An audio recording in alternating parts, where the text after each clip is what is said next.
हम जब काशी से आए तो वृंदावन में हमारा कोई परिचय तो था नहीं, तो एक संत मिले तो उनसे कहा अगर हमें 3 दिन वृंदावन रहने को मिल जाए तो हम दर्शन कर लें। बिहारी जी के नाम सुना था, कहाँ है बिहारी जी कुछ पता नहीं। तो उन्होंने एक जगह हमको रखा और जब यहाँ दर्शन किया, रास और कथा सुनी।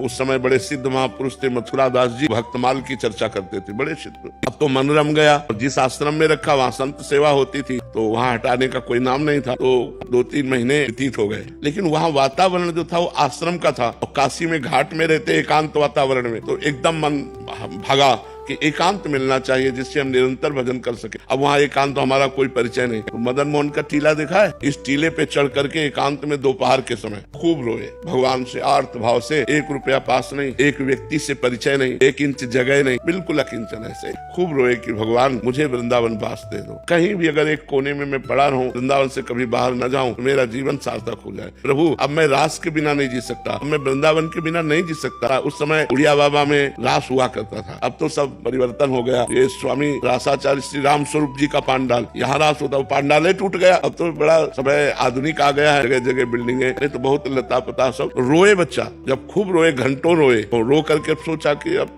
चलो काशी चलते हैं। पुनः जैसा हमारा जीवन था, तो जो ही उतरे तो एक छोटी सी इतनी बड़ी लाली गौर वर्ण की पारा चला पकड़ा, दोपहर का समय, बस ऐसे घूमने लगी चारों तरफ और बोले थी जाएगो बाबा जाएगो। तो हमारी तो कुछ समझ में नहीं आ रहा था क्योंकि भाव में एकदम उतरे थे, अचला छीना से चल दिया। जब आगे चले तो हमारे दिमाग में आया ये लाली क्या कह रही थी, जाएगो बाबा। हम ऊपर सोच के आए कि काशी जाना है, ये क्या, ये लाली क्यों। तब लगा यार श्री जी तो नहीं थी, क्योंकि वृंदावन लौट के आए, हमें लगा कि किसी गोस्वामी की कन्या होगी। लौट के आए, वहाँ आसपास पूछा तो बोले यहाँ तो बाबा जी रहते हैं सब, मदन मोहन जी के नीचे। यहाँ तो कोई कन्या है नहीं। बस हमारी समझ में आ गया कि हमारी लाडली जू हमारे छोर को पकड़ लिया। इस आश्रम में हम रहते थे, उस आश्रम में गए तो पहले से एक संत खड़े थे। उन्होंने कहा बाबा एक महेशानंद गिरी जी संत है, आप उनको नहीं जानते, उन्होंने आपको देखा है, वो आपसे मिलना चाहते। क्यों, जब जानते नहीं तो क्यों मिलना। बोले हमें पता नहीं, लेकिन आपको बुलाया है। हम गए, बोले वहां जहाँ आप रह रहे हो वहाँ अनुकूल आपके नहीं होगा, एक कमरा है एकांत में, आप यहाँ रह लीजिए। आप क्या व्यवस्था लाडली जी की, और आज देख लो सब व्यवस्था उन्हीं की। तो यहाँ वृंदावन वास के लिए एकमात्र केवल रोना ही साधना, कि लाडली जो दीज जाए और वो पास दे दे तो सब व्यवस्था बन जाए।